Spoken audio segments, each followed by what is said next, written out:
Really, I wanted this to be more about you.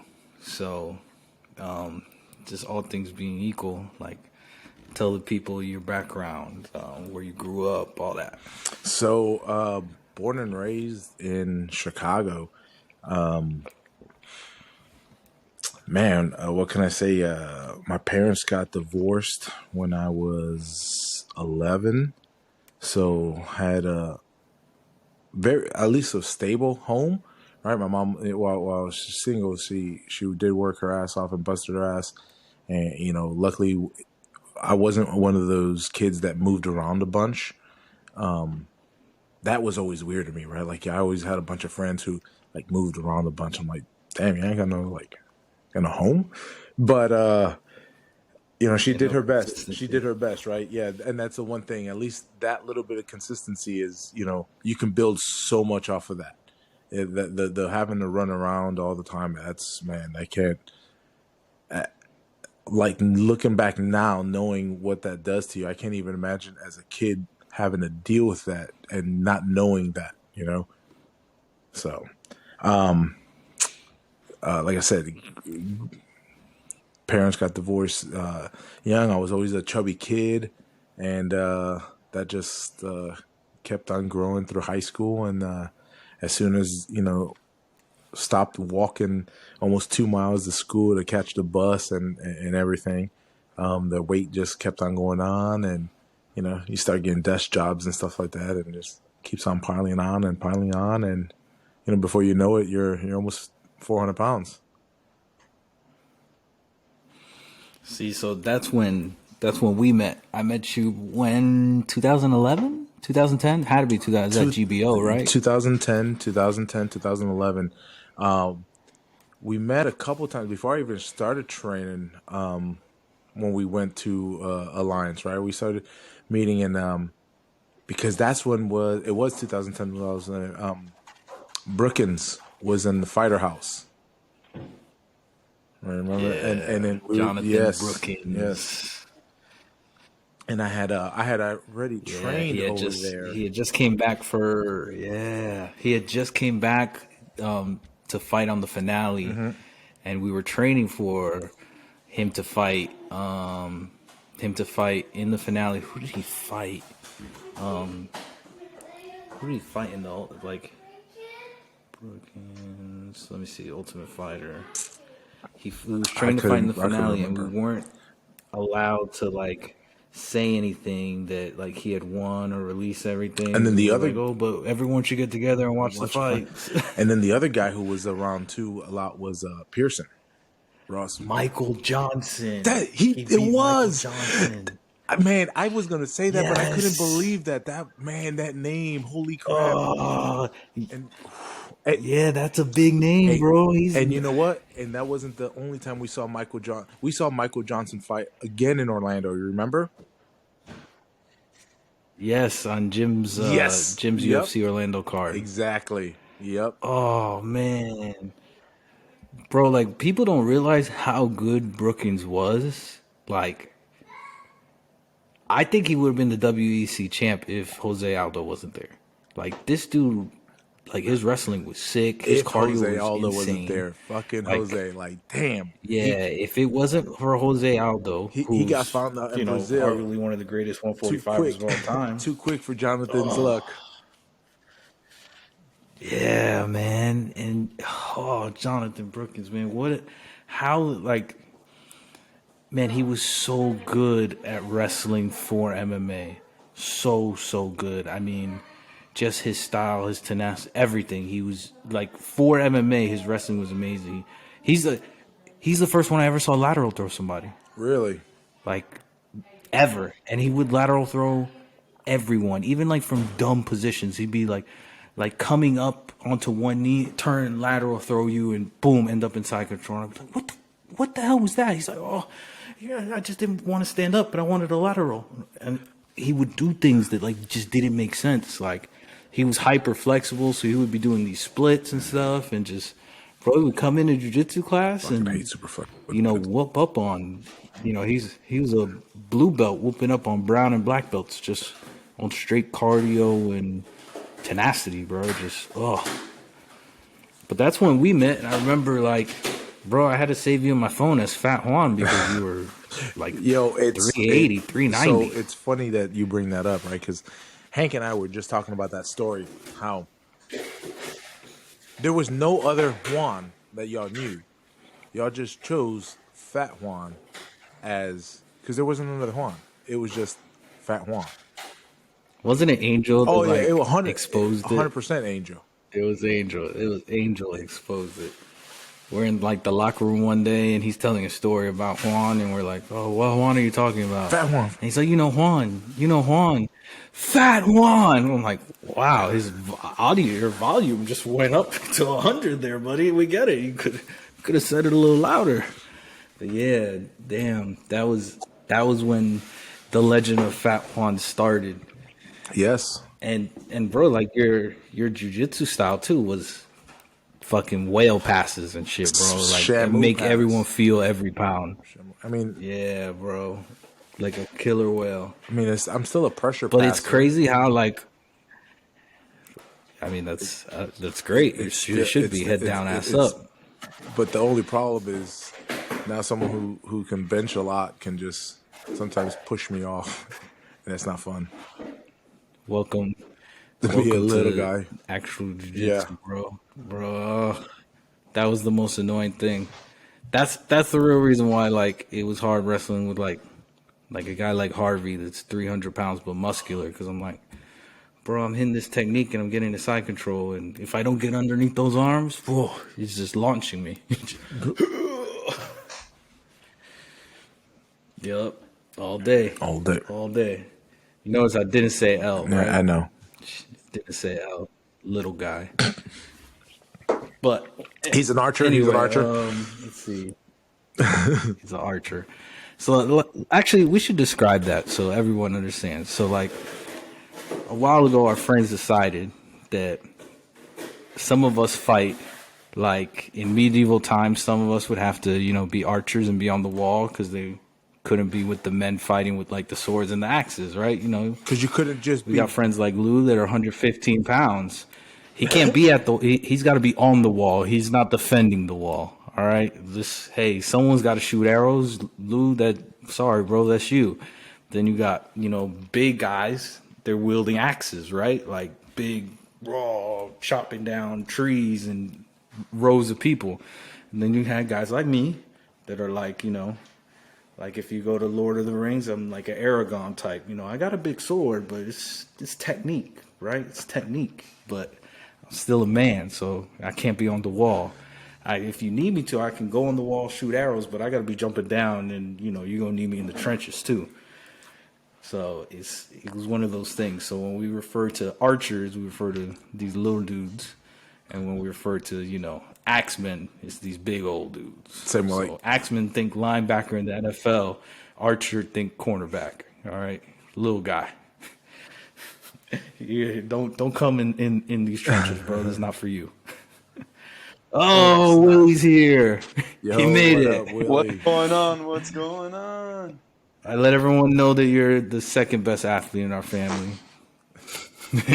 Come on, bro. Google me. All right, Sorry, so Juan, I'm not usually that cocky, but when it comes to this guy, I have to. I know.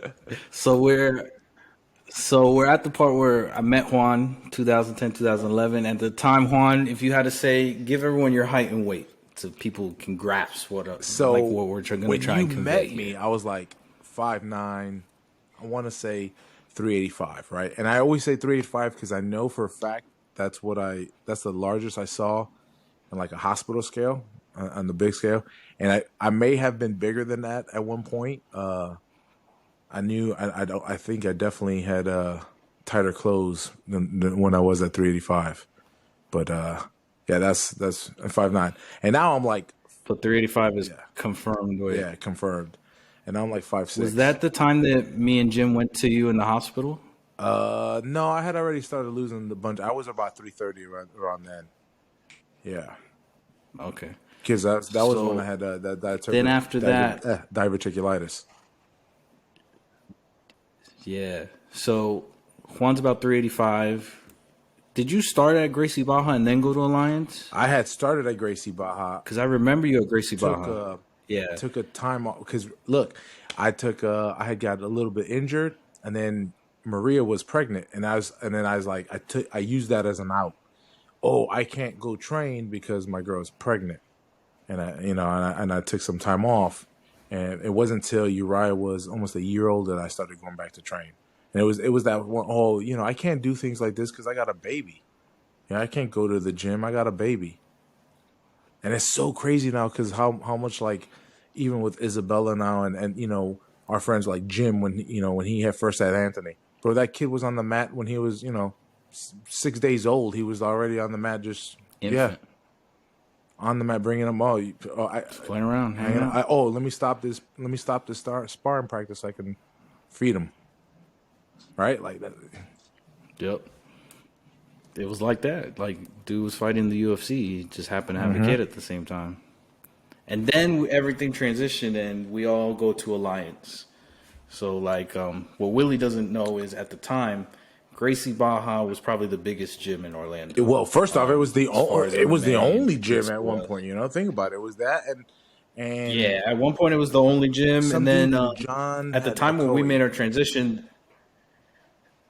Yeah, but there was the Jungle American Combat Club in Gracie Baja was basically all that there was, and then there was some drama with a Gracie Baja black belt named Brad, and Brad ends up leaving Gracie Baja, and what a lot of people don't know is he texts me. He's like, "Hey, if you were to start a gym, and you needed a world champion, who would you call?" And I told him one name. I said Michael Lange. And I said Michael Lange, that's it. And bro, a month later, Michael Lange is the head instructor of Alliance Orlando. And I said, he's the best guy in my weight class. That's where I'm going. I want to go learn from the best. And bro, that guy whooped on us for a cool 4 months. But everyone that wanted to do jiu-jitsu at an extremely high level in Orlando, like, it poured in. I didn't know L until then. L left, Jim left, everybody. If you wanted to be a badass at jiu-jitsu in Orlando, you went and learned from Michael. And then immigration happened, and this happened, and Bruno, who's Michael's best friend and also, an amazing jiu-jitsu practitioner in his own right, happens to be covering for Michael while he's doing his transition. And Michael never figures out a way to come back, and Bruno ends up taking over, which was fine. Bruno was a sick instructor. Like, we had personal drama afterwards, but that had nothing to do with jiu-jitsu. No. Like, the guy's still probably the best jiu-jitsu practitioner I think I've ever seen in person in my life. Like, the things that guy can do, he's 5'4", and I've seen him abuse NFL-sized linebackers, like just throwing people around, and he's 5'4". He might be 130, and maybe. Even when they push him off, I've seen him just destroy people. And if you see, like, oh, he's gonna push him off, and it's like, okay, yeah, I'm just gonna take that momentum and just do something else, armbar him real quick, throw him in the triangle, like everything. It's ridiculous. Yeah. Juan. Bro, you were almost 400 pounds trying to grapple him, and he was just throwing you around, right? He was throwing me around, and I was a $180. What? Yes. Like, yeah, bro. Like, Willie, you don't understand. This guy was 130 pounds, and I wasn't 30 pounds. Somebody like that. And I wasn't nice because I would slam my weight, bro. And I'm giving it 100%, bro. 100%. Any weight I have, I'm throwing it. Everything. I'm throwing the whole bag at this man. And I'm just getting abused, bro. Like a magician. I would lose. We're wrestling, right? Wrestling. So, like, he's right here, and I lose track of him. He do some shit, and I'm like, what the fuck? Straight lose track of him. His highlight videos are some of the best. Look, I had personal things. We had personal things that went on with. Yeah, we had personal things that went on. But as far as jiu-jitsu, crazy. He, in my opinion, is the best jiu-jitsu practitioner that ever lived. If Bruno was, instead of 135, if Bruno's 160 pounds, he's a multiple-time absolute open weight class champion. He's 20 pounds away from being able, and I say that knowing that no one at 155 has ever won an absolute in the modern era. No one. And I think you're if right. he was 20 pounds heavier, we wouldn't be talking about Gordon. We wouldn't be talking about Mikey or any of like that. none of those guys would be all irrelevant because Mikey beat him, but Mikey also beat him like Bruno's already in his mid I 30s. understand. No, Like no. Bruno's best time had already Yeah, passed. but he also. Prime Bruno Malfacini and prime Mikey, I don't know, man. I honestly don't know. I don't see it. I think Bruno physically, like Mikey's like this technical genius, but Bruno was also that. But on top of that, he had all the physical. Like, bro, I remember the dude had never Just like 5'4". The problem was he was he 5'4". never like lifted weights before. He had never lifted weights before, never done anything. And I show him how to snatch, and he could do it perfectly. I show him how to do a pull up, and he does a muscle up. Like the dude is a freak. Like he could. Bruno, have you ever walked on your hands? No, but I think I can. And he walks all around the gym on his fucking hands. Like he's He just knew a how to move his freak. body. He's a right? freak Like, he of just nature athlete. knew his body. His body control is Bro, that's like how it is in every sport too, man. Being able to control your body in any sense of the matter is what makes you elite, bro. Like that is what makes But the thing that made him amazing is he knew how to control his body in reaction to how you move yours. yeah. So when you push, he knew how to avoid you at your strongest and then work around. Boom. I'm telling you, like I would be holding on to him and lose track of him. And I'm saying that like, bro, I'm a jiu-jitsu black belt. Like I've grappled with world champions before. Like Michael Lange, I never lost track of. I grappled with Lucas Lepri, who's in the Jiu-Jitsu Hall of Fame. I never lost track of him. I never lost like straight up lose track, bro. That hadn't happened to me since I was a white belt, and I'm a black belt, and he's losing track of him. And I'm telling you, like, bro, like, and even like I was giving world champions problems, dog. Like world champions fits, like making them work. And bro, Bruno, I felt like nothing. What, like, That's impressive. how do you fight something you can't even keep track of? Yo. How can you Can't fight what you like, can't you see? keep track of it. It's like fight, Well, you can't see. You're bro. done. You ain't fighting. Like it's like Nightcrawler, bro. Poof, Fighting I'm with gone. with the lights off. Trying to fight with the lights off, dog. Yo. So the cool thing is, we all go to Orlando and we're all training, and bro, like the training is next level. Like we all progressed really quickly, and the crazy thing is, a subgroup of the people there, we all became tight friends. And explain to me, Juan, in your perspective, what like jiu-jitsu did, like friendship wise, for you. So it just solidified a community like none other. I mean, it is the friends I made through jiu-jitsu are, I mean, and just the starting friends, right? Because some of these guys could have just pushed me away and man, and paid me no mind, right? Because I was a fat guy. I offered them nothing, to be honest. Like I wasn't necessarily a good training partner. I wasn't, I wasn't good at all athletically. You couldn't offer them anything. The fact that they just welcomed me, and we all. And here's the thing: I grew up in a spot where the more you made, the people that loved you and cared for you gave you the most amount of shit, and these guys gave me shit, and just. But so apparently nowadays, if you give men shit or you give your friends shit, you're a fucking asshole, and you're not supposed to be friends with those people. But realistically, those are the greatest friendships ever. Absolutely. And that's what it is. And these friends, these guys, like, it's just a brotherhood.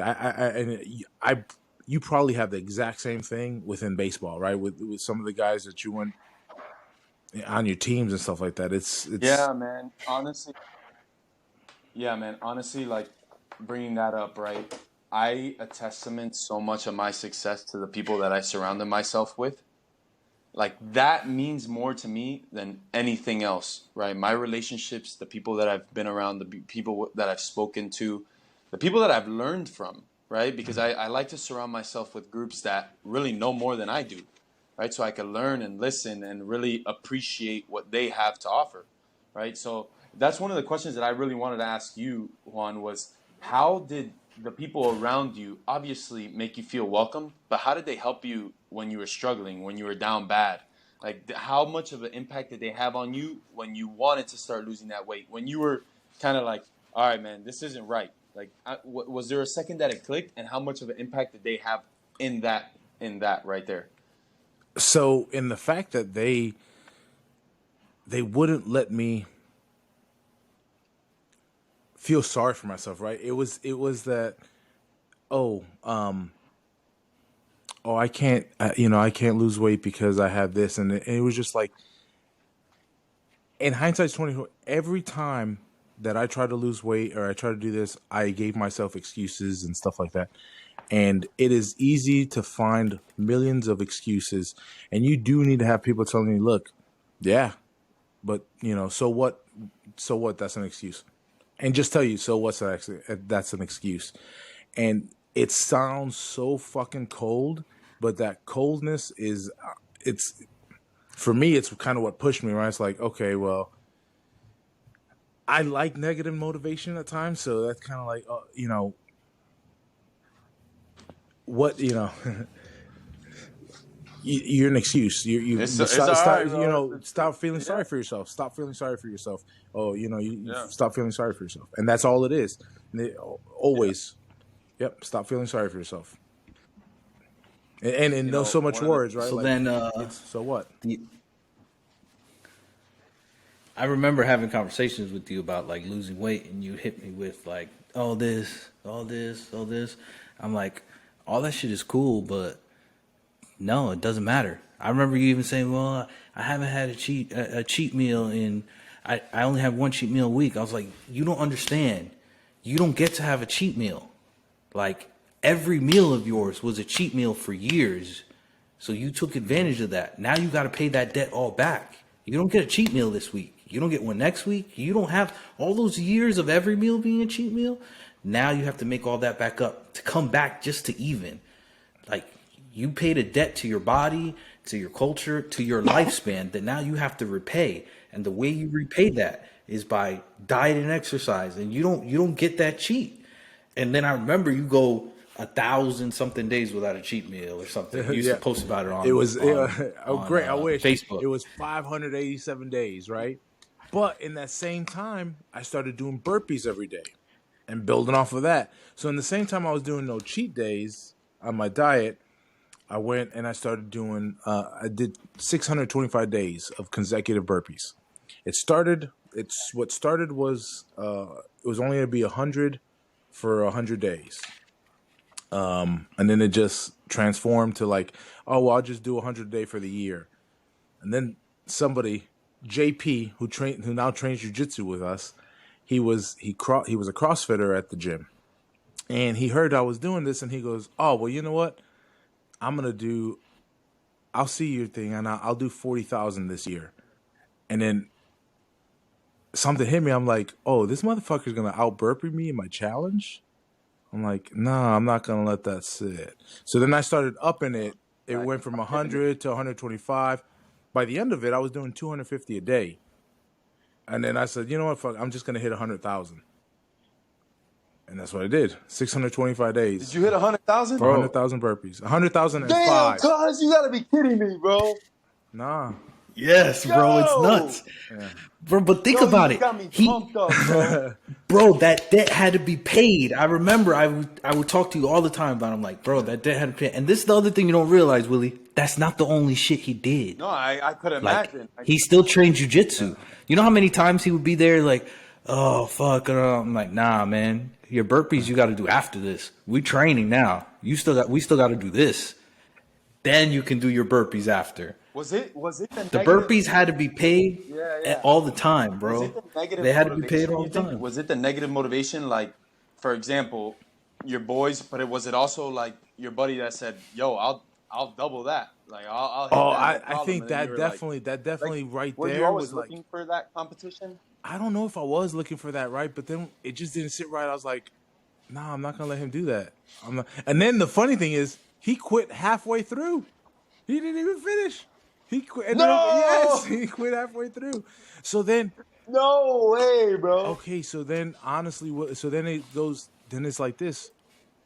Oh, I'm just mentally stronger than you. And then I can do every day, and I'm mentally strong. So you wake up every day just if I could Well, do because if you this, think about it, right, you were at a point. if I could do this every day, You were at a point that you were. They ain't got it, bro. I got it.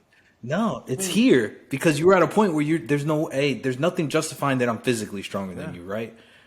I'm overweight, like I had diverticulitis, like I had sleep apnea, I had all this stuff going for you. And JP's an in shape CrossFitter. Yep. Like he was in shape for all by normal people standards. Like he was in shape. If you look at them two side by side, you're like, there's no way this guy does more burpees than this guy. So the only difference was what's in between these two fingers. The brain, bro. That's it. You were just mentally tougher and able to just like, no, if I'm going to do it, I'm going to do it.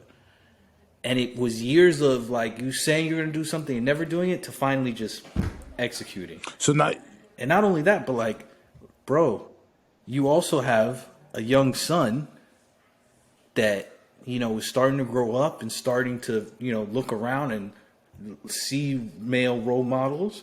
And, he had a group of guys like he had me, Ellen, Jim, and other people to look up for physically. But at the end of the day, we know his biggest role model has to be his dad. It has to be. So, like, as far as, like, yeah, Willie, he did have negative influence. Me, because I for sure was peer pressuring the fuck out of him. But in the same breath, Yeah. I know because I know him from what he's even told me. The positive influences, Yeah. Uriah. How much did your son change your life? bro, so much. So I quit smoking because he was born, right? And when I met these guys, I was like a pack and a half a day smoker. I would still do jujitsu sometimes and still smoke and go out smoking and I had quit. Wow, and I man. would not quit. I would smoke and stuff like that. So and they guys, I would go out drinking with them and smoke and smoke a pack a day. My son was born, and he was intubated for 11 days. So he was a premature baby, and his lungs wouldn't open up.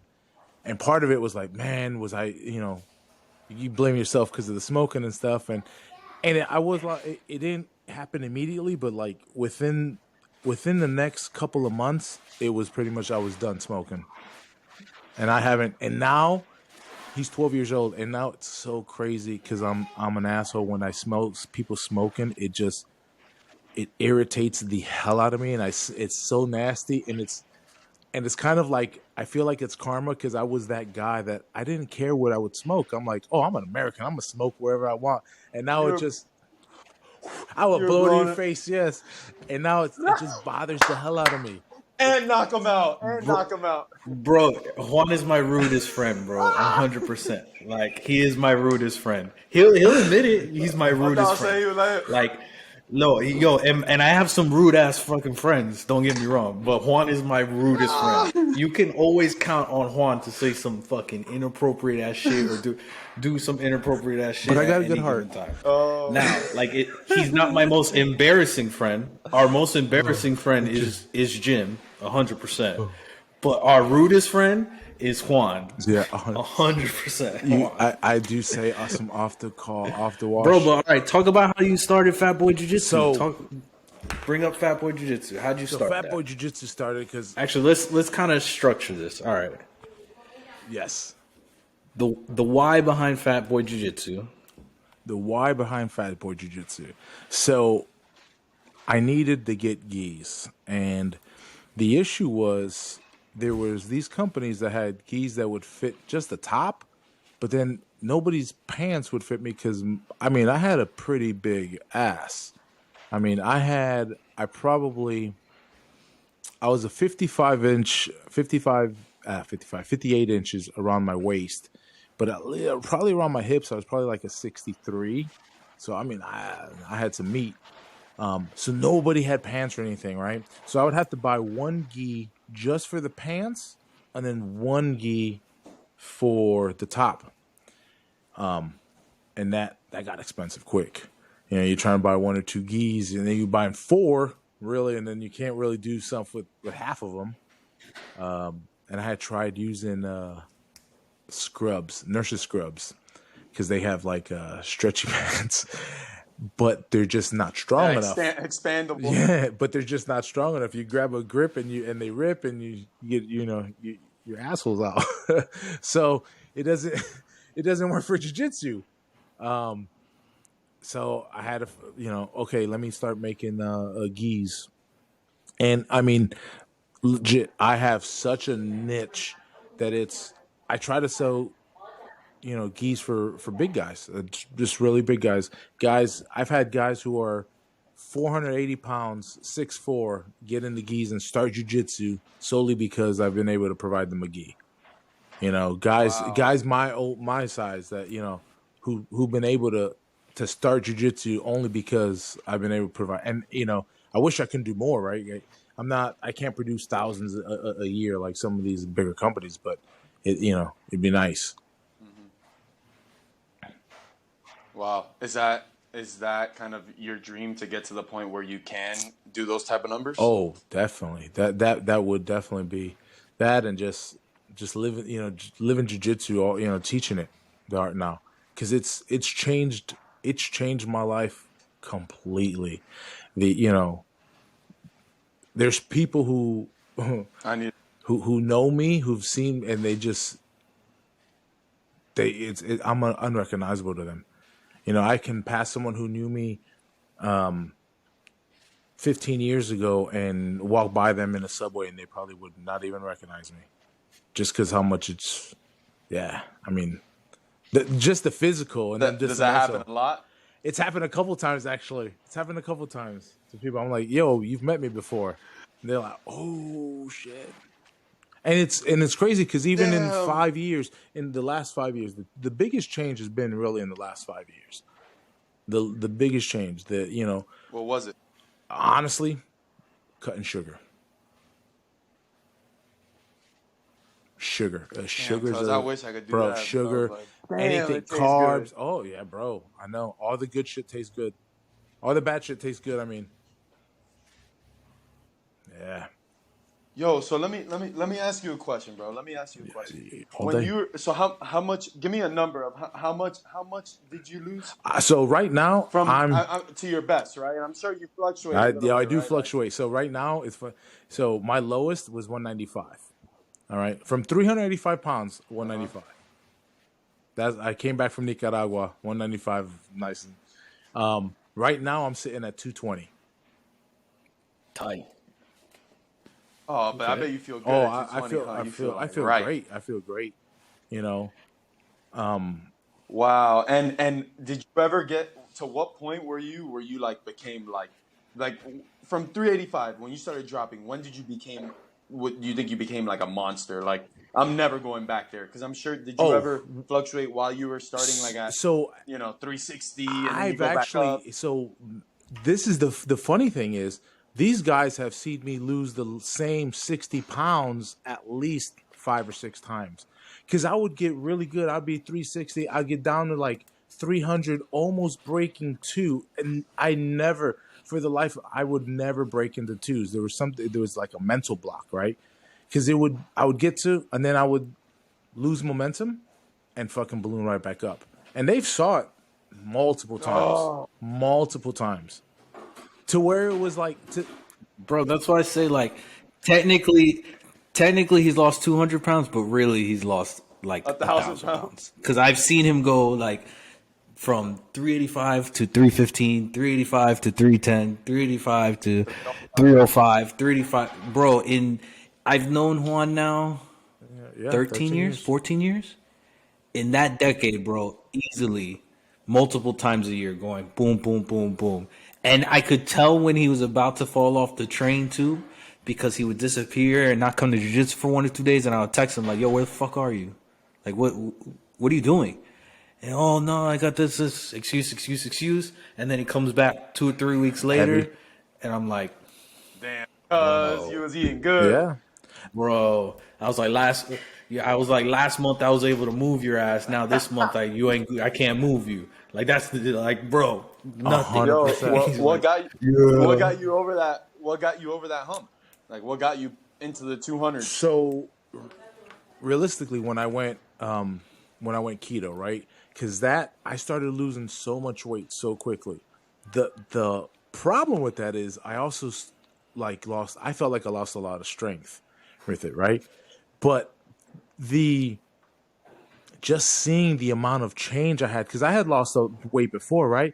But it was just a different change. It was like but I just felt deflated. Like I wasn't so swollen, bro. Let me tell you, when I would sit in my car, like my arm would touch the window, and my other elbow would be halfway through the fucking center console. Like that's how big I was. I mean, I would be up against the window. Bro, I was just so wide, wide. and then I started shrinking, and it was the weirdest shrink, and I was like, damn. And so, for the life of me, I always thought 250. Oh man, at 250, 250 is the perfect weight for me, bro. It's so much like, honestly, I should probably be 170. I should probably be shooting for 170. That's how small I am. That's how I'm. You thought I was joking when I said. How tall are you? I'm 5'6".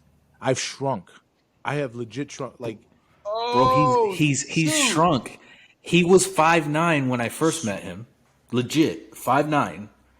And now he's like what? You're like 5'7" right now? 5'7". Like legit. I joke. I say I lost the fat. He's pads, lost inches fat off his the feet. fat pads. I had so much fat. Think about. I had so much fat everywhere. Crazy, Yes, bro. And what about your shoe size? Did your shoe size shrink? Yep, about a whole size. So I would buy 11s. I'm like a 10. Damn, cuz. They Yo, still are flat you as hell. They Dominican? still Are you flat Dominican? as hell. No, I'm Puerto Rican. Oh, He's Puerto I'm about Rican. to say, because you know the Dominicans, Eric, bro, he be wearing every size. That homie be asking for 11 to 14. Anything in the middle, he'll wear. Them Dominicans be wearing. If them shoes is right, he got them Tiffany SBs. Yo, I'm that down. homie, I'll find that a homie be way. asking me, bro. He goes, "Yo, what size you wear?" I go, "What size you wear?" He goes, "Nah, I wear whatever, bro. Whatever. You throw it my way, I got you. I'll fit into them." Oh man, that's I've been Debo his entire life. yeah, bro. This homie be coming up in my crib. His dad too, bro. Both of them, him and his dad. Bro, no, listen. This is a funny Straight story. thugs. No, the dad, bro. Eric's dad is a clown, bro. This homie pulls up to my house in my clothes, bro. I would leave for the season, and he pulls up to see my house in my clothes, and he goes, "What's up, bro?"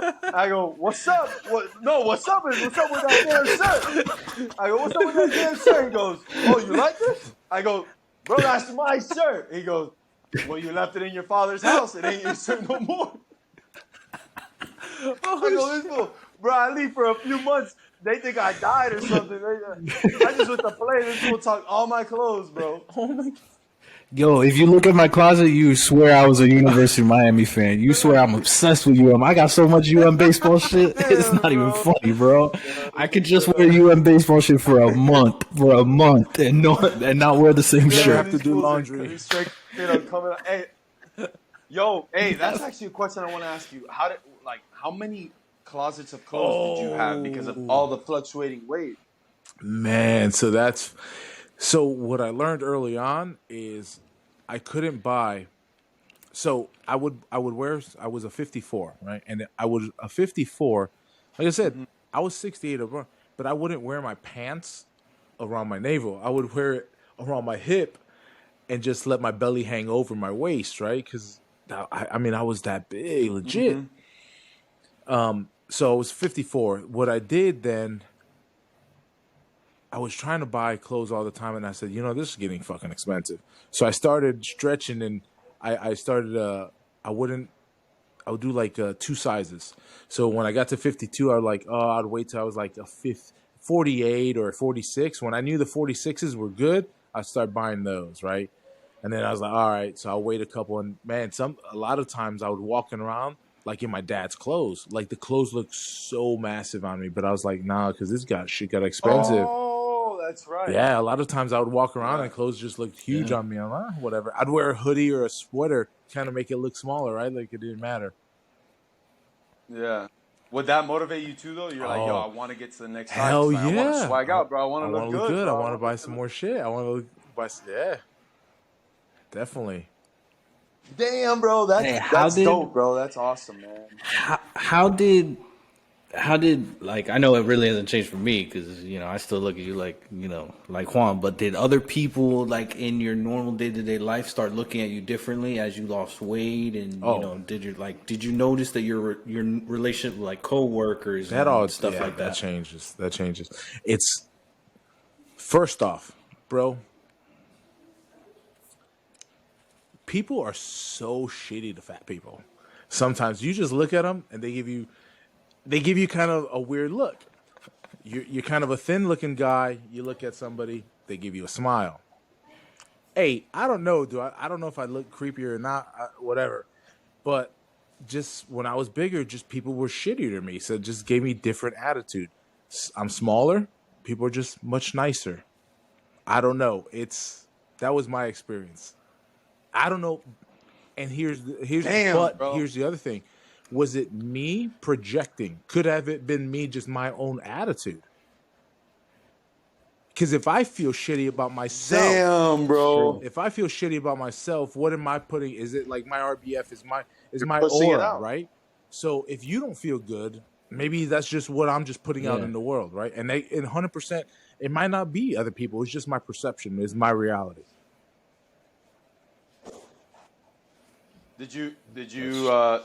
How much, my bad, bro, it's breaking up. Is that me? Are you guys I'm good? good. Yeah, we're good. All right. Yeah. Yeah. So, bro, how much did that like affect your mentality? You think like, were you thinking back then? You were like, yo, man, like, yo, these people are being dicks to me and stuff like that, or were you just like, yo, people are I mean, just bro? thought Like, people what's were up? Like, mean, what and were you thinking back I'm then? mean too. Like Eric said, I'm rude as fuck. So I'm just very Oh, abrasive. So He's rude as part of fuck. it, that's just so me. you So it was you were just. like, But like I said,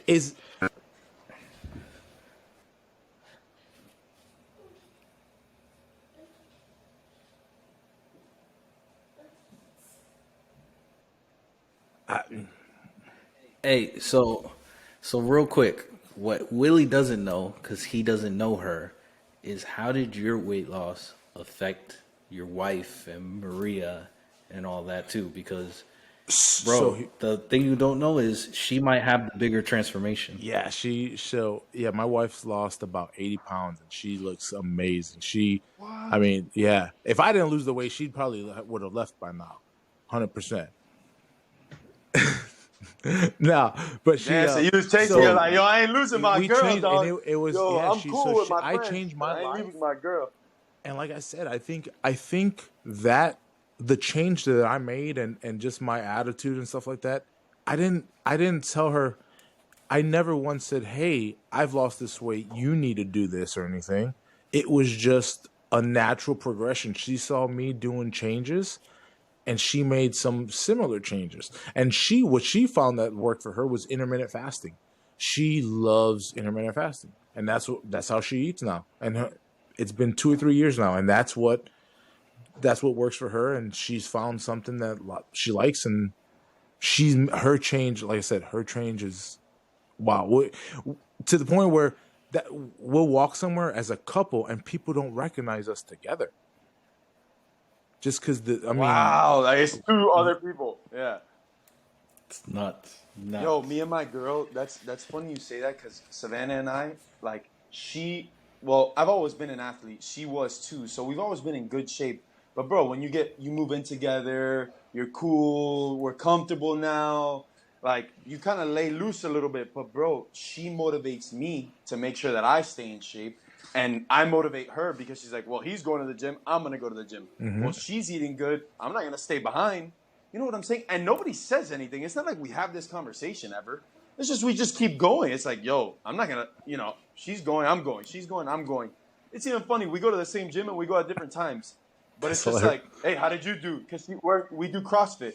But I like going really early. She likes going at like 8, And it's like, yo, how did you do today? How did you do today? She has a competition tomorrow. She's doing a competition. And I'm like, damn, cuz, I think I could have done it too. Like, what's up? Like, why didn't I do it? So, like, things That's like it. that, like surrounding yourself with a partner that really motivates you. Did you see that when you met her? Did you know she was going to motivate you in that way? oh no, I think Man, it's funny because we were two different people when we met. Like so when I met her, I met her. I tricked her. I said she was 20 years old. She wasn't even 21. She couldn't even go out to drink when I first met her. Right? She was. I met her in March. Her birthday's in May, so she was like 3 months out before we could actually go out drinking. So we were just like I said. I tricked her. I think I tricked her. She honestly she shouldn't have stayed with me. I don't know how the woman she is today. Yeah, she definitely. I tricked her in the staying with me. You're blessed or what? You're blessed. I'm blessed. He Yes, outpunted his coverage for oh, sure, bro. definitely. Outpunted the coverage, dog. Oh, that's what's up. Yo, what'd you do, bro? Give me the secret. What was the secret? How'd you do it? Man, how did I? So, yo, I met my wife. I ain't gonna lie. So a lot of people don't talk about this. I met my wife on Match.com in 2008. I met my Oh wife. shoot! Damn, cuz. Bro, I met my That's what's wife up. in a time Hey, online. that's normal now. 100%. But let me tell you, in 2008, that wasn't normal. You weren't meeting significant No, it others wasn't, bro. online. You're right. Bro, you said you met someone online in 2008. They looked at you like 100%. It was so it was a shame, right? Like I was a bigger dude. I didn't have the tenacity of going out and stuff like that. So I resorted to going out, and it was just it was a stigma, right? It felt like it was a stigma back then. So we got together, and it's like I said, man, what you said got comfortable. We got comfortable being a different way. We got comfortable just chilling around. Well, I would get home from work and dude, I would be playing 6 hours of PlayStation. Damn.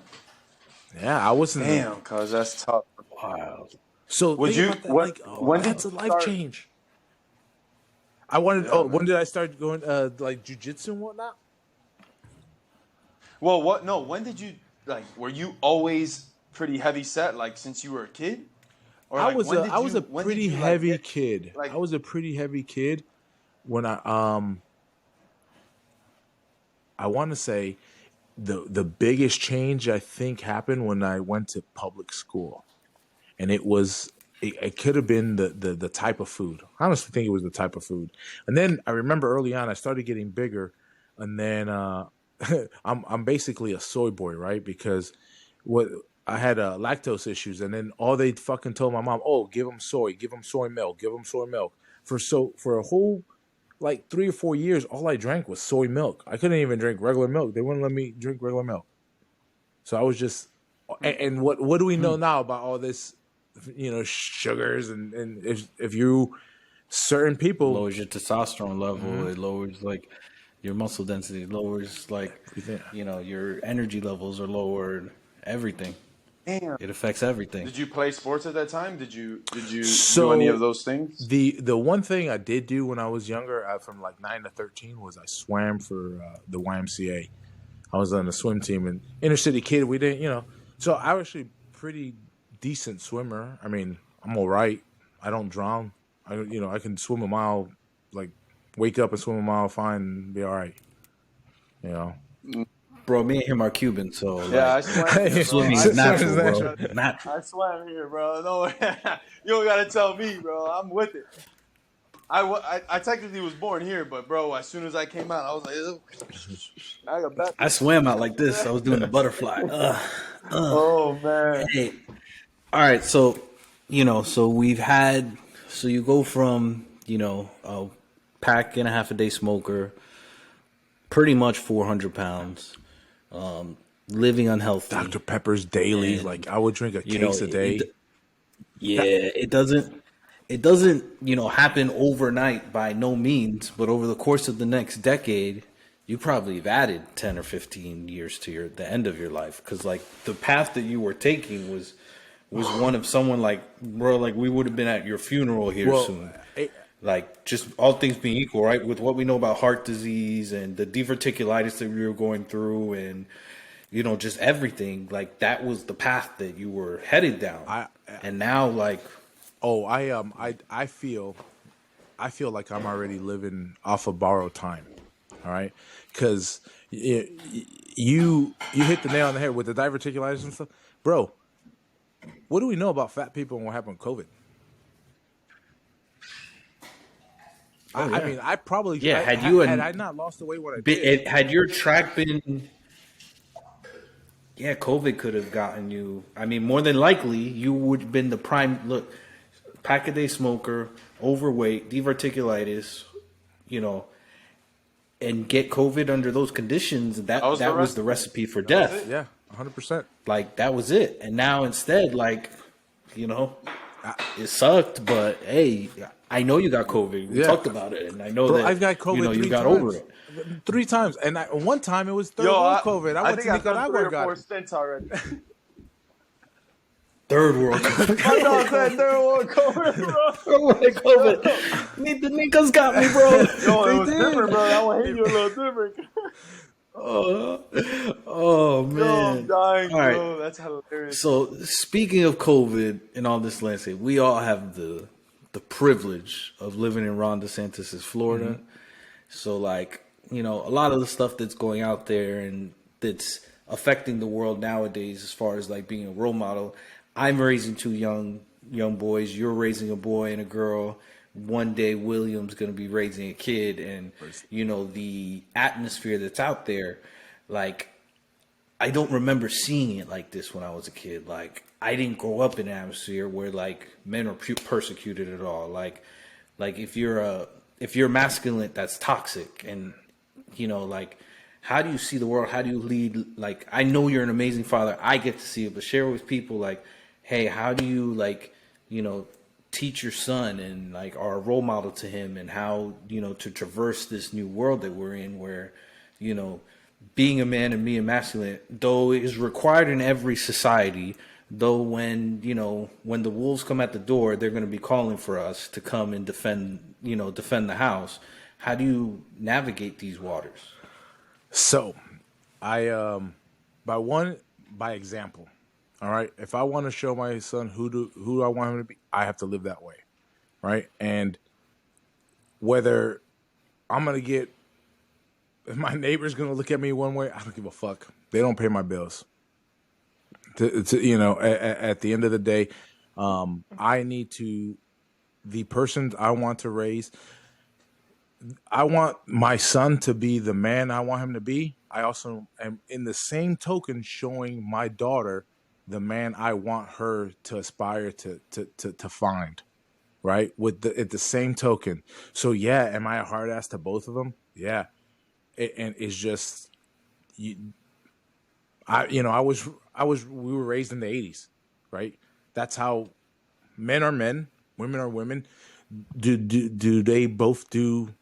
Can things happen that cross? Yeah, but guess what? Men do certain things, women do certain things, and that's it. I've never, men to me don't have periods.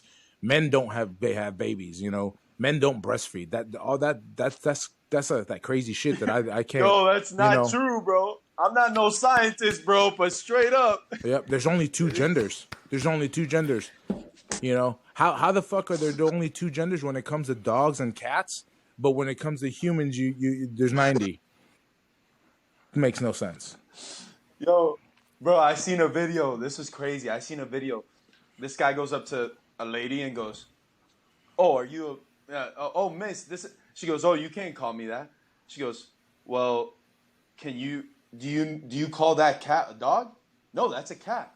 "Well, how do you know that's a cat?"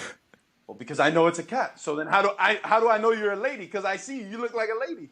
Do you not?" And she's like, "Well, you know, like, what, bro? What are we talking about? Different genders, bro. Do whatever you want to do, bro. But don't tell me this isn't a lady, and don't tell me this isn't a guy." 100%. Hey, I'm gonna put you onto a quote right now, Willie. This one's for you, right? At first, your kids will listen to everything you say, but eventually, your kids will only listen to everything you do. Yep. Shout out to Hank Porcher. Bro, how much of an influence did your guys' parents, and again, I don't know a lot about your background, Juan, so enlighten me, right? How much did your parents play a role in the way that you grew up, and how much of that are you using now for your kids? So, and so I said, like I said earlier, my parents got divorced when I was 11, right? And so I'm Mm-hmm. also, while I'm an active dad, active jujitsu. I'm also an active Boy Scout dad, right? My son loves to do Boy Scouts. Guess what I'm going to do? I'm going to do Boy Scouts with him. There's and I'm one of those helicopter parents, right? How else am I going to can I be around him and do other things with him? Well, guess what? I got to be an adult leader. Fuck. All right, that's going to take some time and stuff like that. But like I said earlier, how do you lead, right? How do you show them to lead? By example. So if I want him to take things, and yeah, I don't know everything about the scouting. I don't even. There's sometimes we go camping and there's things that I can't do, but guess what? There's other dads that do, right? And man, I may not be able to do it, but I can. Okay, let's learn from this guy. Let's learn from this guy, right? But if I'm there and if I can help and assist, I will. You don't. Good leaders don't That's know everything. The best leaders don't have to know everything. They need to be able to put the right people in place. You know. Amen. Amen. That's true. Very, very true. And man, you talked about a little bit about your daughter. I have a sister that I love with everything, bro. She's literally my life, like as Eric knows. How much do you harp on it to her about who she's looking to be? I know you act and you act it on a daily basis, but how much do you really talk to her about that and say, hey, when you grow up, you should look for X, Y, and Z. Do you have those conversations with her? So honestly, like right now, she's 5, and I don't, and I think I will, Oh, But I will say, so to your point, I do have 2 older sisters, right? And I'll tell my older sisters what I don't like about their things, and it is what it is. They may not like it, and yeah. but I'll tell you one. I'll tell you another thing. With them too, I'll tell you, you do. It's true what they say about girls. They marry their fathers. They look for dudes that are like their fathers, Yep. and so as I'm me seeing that, just the 2 of them, right? And that, yeah, I got 3 sisters, but the 2 I grew up with, and I spend most of my time with, I see that. So that just shows me, like I said earlier, I got to lead by example. I can't. So if I, with the things I do with my wife, I got to that my daughter sees them. I can't talk to my wife certain ways. I can't, I got to change the way I talk to people around me. It just everything, and it's hard, right? Like, but you have to. It's just one of those. That's the heart of a man, right? That's the shit that people don't want to talk about. The shit that we have to, sometimes suck up or not say things and Swallow just it. swallow it. And nobody wants to give us that. That there's a lot of times where there's things. Yo, but that's No, yeah, you're right. but That's the man. I think we're living in a society where everybody's like, oh no, be soft, be soft. And it's like, bro, I'm not showing my kid that. Like, I'm not gonna Bro, show like my kid that. I'm gonna stay. Like, if we're having an argument, we have it in closed doors, bro. I know, dude.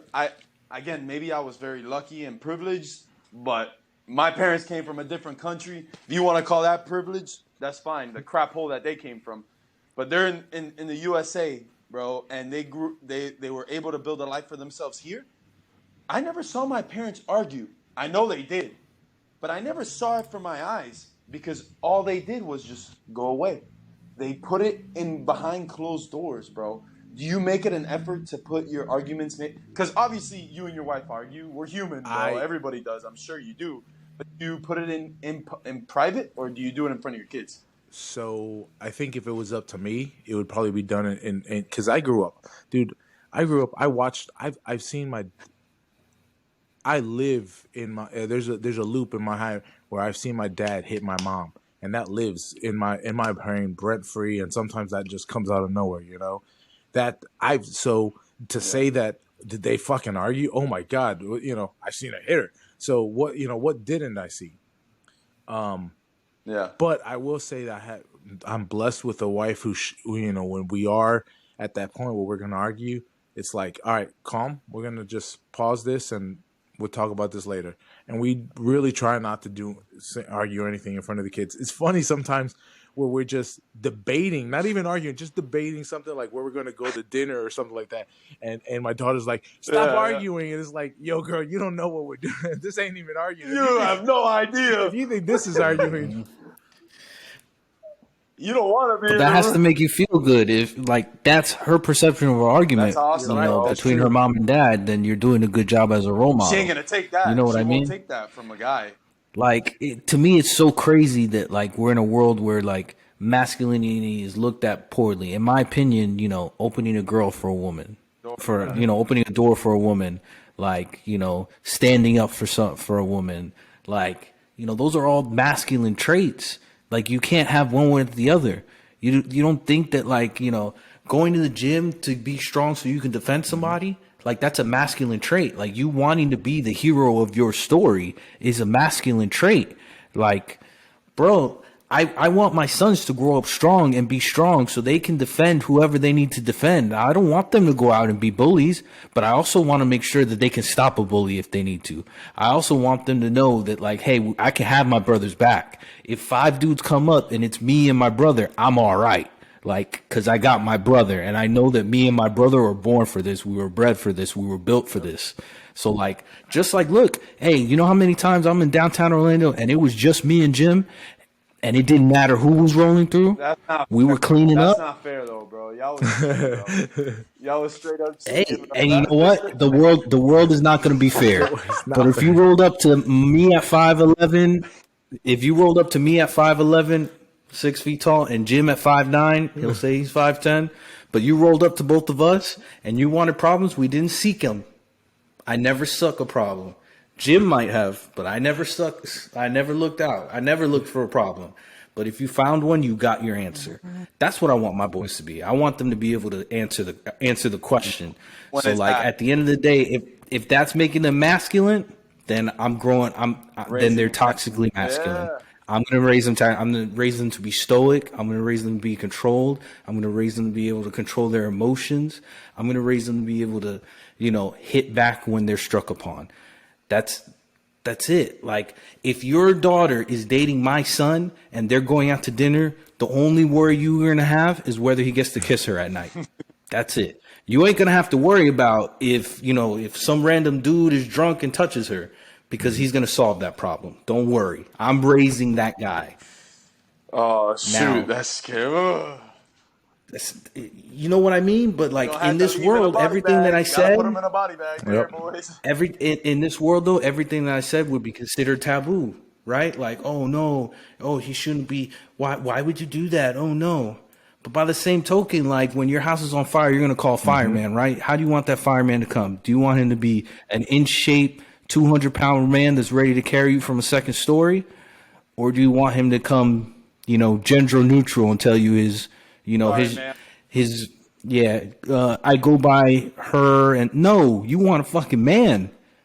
That's it. Like you could say it however you want, but you want a fucking man. When you call the police and, you know, you think there's someone in your house, who do you want checking that dark corner? Do you want someone who's never shot that gun before? Or do you want that alpha male that's been shooting his gun once a week that knows where to go? Well, in my house, bro, it's that simple. Well, that locks them down, right? The doorknob might be there, but the door won't. The door will be gone. I can tell you that. Bro, but that's the y'all thing. Want to come to my house? Bro, it's so crazy to me. And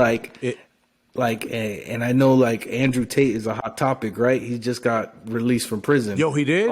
I don't know what. I didn't know what happened. Yeah, I don't know the whole. Yeah, I guess he got released. I don't know the whole thing that got him in prison, but I do know the stuff that he was saying.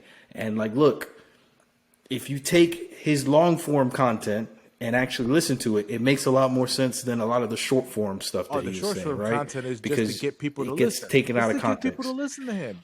Dog, come on. That Yeah, was at smart, the end of the bro. day, That he was finessing, bro. If we cut up some of the stuff I say, I'm sure I'll get canceled, right? I'm sure, right? Some of the stuff that I just said, if you cut it up the right way, it's gonna make me look terrible. But ultimately, what I'm saying is, I'm raising a knight. I'm raising knights, bro. That's it.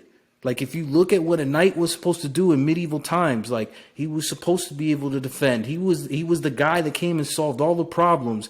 He saved the princess. Like, bro, like we're raising girls to know. Why wouldn't you want to be a princess? Why wouldn't you want to be beautiful, intelligent, gentle, motherly? Why wouldn't you want to be all those things? The sad part is that we're just like we're shitting on being toxically masculine, we're shitting on being feminine, and being feminine is something beautiful too. I can't be feminine. I wasn't bred like that. Like I can't never be that way. Okay, I don't want my boys to be that way. I want them to be masculine.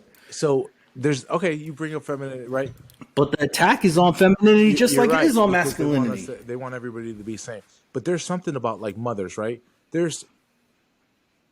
So my wife last week went away for a couple of days, right? And I had to get the kids ready for bed, do for 3 or 4 days, 3 days, and a lot of work, right? But there's things that they do that thankfully the kids weren't really sick, because there's moms that like my wife. The medicine, this, like all the other ancillary shit that the kids need that you forget about, like. Yeah, I know they got to eat. They got to do this. They got to, boom, I got that. The clothes, did we wash the clothes for tomorrow that they need for this thing? How about this thing for the homework or this, like I said, medicine. Oh, they need to take this medicine. This one at 2, this one at 3, this one at 7. And then, and it's like all that other stuff, bro, I could keep them alive. I'm good with that. All that other... Yeah, that's it. That's all I'm good for. I can keep them alive. All that other stuff. That's it. They're gonna be alive. Like I said, I met my wife. We lived together for quite some time before we had our son, and it's funny how that's not like it was taught to her. That was just, it was taught to her. It was taught to her by her mom. She saw her mom doing it, right? Because guess what? I got the pleasure of coming. Like I said earlier about the third world. My wife was raised in the third world, right? So that's how. She didn't see all this crazy, shit that's going on here nowadays. It was legit. And what Andrew Tate's saying about these third world women, getting women from third world, there's something to it. Why? Here, I showed my wife. I showed my wife the Dana White video, right? The Dana White and his wife. First thing she says is, she smacked him. I don't think he was right, but shoot! But she did, right? It's crazy. But I don't think he was right in doing it. Honestly, I would have never done. And I can't say. But here's the thing: you say that until you're in that position, right? Because I want to be the man to say I will never do that, but you're not the man in that position at that time. How many drinks did you have? I don't know. Like all of that shit factors in. You always say you want to be that person and you want to live up to be that person. You don't know until you put in that time. You can't fucking fault him because you're not that person at that time. I want to say that I wouldn't be. Right? Yeah, of course. I get that too. I think that another duty as a man as well, right, is not putting yourself in a situation to have to handle those type of, problems. You understand what I'm saying? 100%. Like a lot of times you can't avoid things, but for most of the part you can, right? If you could avoid something, walk the other way, bro. Put yourself in a situation where you're going to succeed, not where you're going to fail. But here's the thing. There's and I used to hate my mom. Nothing good happens after midnight. Boom. Say it. It's crazy. I used to hear it all the time, bro, too. My parents used to say it. And I'm like, man. That's when all the fun shit happens. Now I realize it. What? Had they been home? Look what we're doing right now, bro. What time is it? What time is it right now? And what day is it today? Tell me right now, both of you. Yep. Tell me what day is it and what time. Friday, 8:30. I would be drinking. Bro, it's Friday night. Are you going to get in trouble tonight? Are you going to get in trouble tonight? Tonight. Can you get in trouble? If I wanted to, for sure. If I wanted to, it's easy. If I'm staying home, no. But you're not going to, right? No. Because you're at the crib. Because you're at the crib chilling with your family. You're vibing. Like, if you were at the office working, if Dana White was at the office working that night, instead of going out to drink, maybe he was working, but, don't be drinking. Don't do, there's little things. Hey, if you're going to drink, right now you could get banged up at your crib, bro. Be and okay. fall asleep, bro. You're not looking at a girl. You're not causing an issue. Then all of a sudden, your wife gets hot, slaps you in the mouth. You hit her. Everybody sees it. You see how things can trickle down. Mind you, I'm making up that story. I'm not saying that's what happened. I don't even really know what happened. No, But those are 100%. ways. I don't think we'll ever Yeah, know. no. I do know, like, bro, I've been put in that situation before where I'm out and a girl slaps me, and you know what's even crazier is the girl will slap you, and you're in a lose-lose situation, no matter what, Yeah. because you strike back, and you're like, oh, then you deal with all the stuff that Dana White's dealing with. You don't slap him, then everyone live there is talking shit about you getting slapped. It's a lose-lose. I mean, you might It's get a slapped in the back of lose-lose, your no matter head in what. front of your dudes at someone's baby shower. I don't know. Yeah. That happened. Yo, That happened to him. yo, you got splacked, cuz. Oh, shoot. It wasn't in a bad way.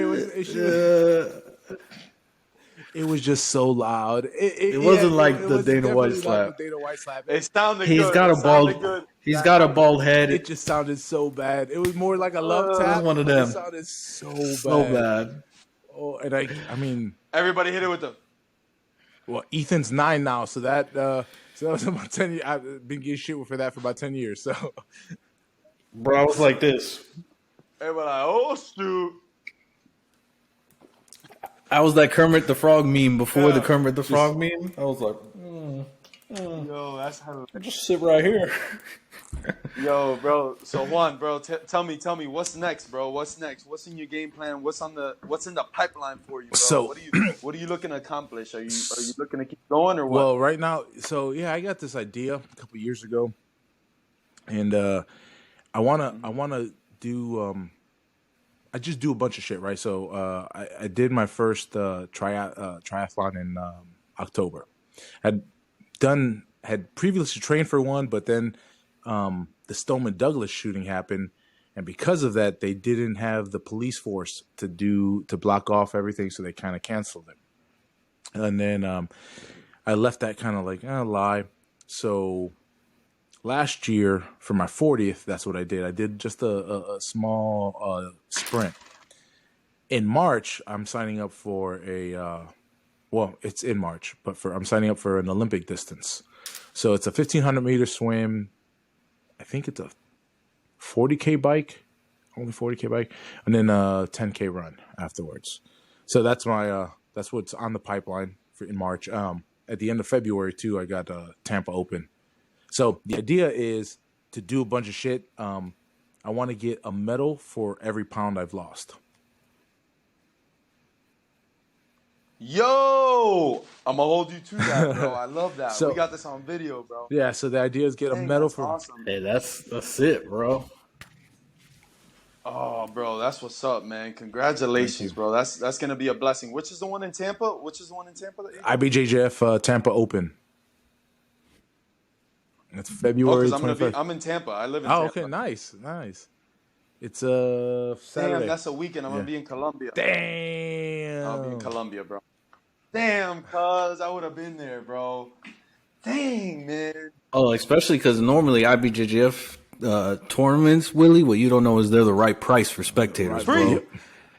Free It's 99, for me, bro. dog. I'll be there. What's up? Free 99. I'm Oh, happy whatever. about this Hey, one. This was but, my first. This is gonna be my debut at Master 3. I'm an old fuck now because I'm 40. I'm Master 3, so I got the next 5 years to build up as many points as I can, baby. Let's go. Yo, Eric's almost All right, 40. Eric's almost I know. 40. Bro, I'm 33, Oh, dog. damn, bro. You do look it, though. I'm At least you 33, look dog. 40. I'm 33. What a hater, bro. Anyway, Juan, thank you so much for your Oh, thank time. you, guys. Thanks for Love coming you guys. through. Thank You got a truly motivating story, like from your weight loss, your company, your family, leadership. So I just want to say, as a personal friend, thank you so much for coming on Thank you. and putting us on to Thank this you game, for pushing bro. me, man. Like, it's all what's in here, guys. Always. Yeah, I appreciate it, Juan, man. This was awesome. Thanks for letting me join. By the way, and Willie, listen to your thank you story, very man. much. I owe you a thank you because what you don't know is I got a program and a towel from a Cubs game that you went to. Oh, shoot. Yes, sir. Thank you. That's what I gave the program and the towel to Wow, from bro. the Cubs' first ever World Series game that Willie finessed finessed Yes. everybody to get So I us to. appreciate Dog. that. Oh But you man, that understand. was quite. No man, I hope you enjoy that, Yes. bro. I've been blessed and been around some really cool people. Shout out to Albert Almora because he was the one that got me there, bro. He actually World Series champion, bro. Nice. It was awesome. Thank you, That's Albert. it. But That's it. hey man, it was a pleasure. Have a great night, all Likewise. right, Thank brother? you guys. Dale. Peace.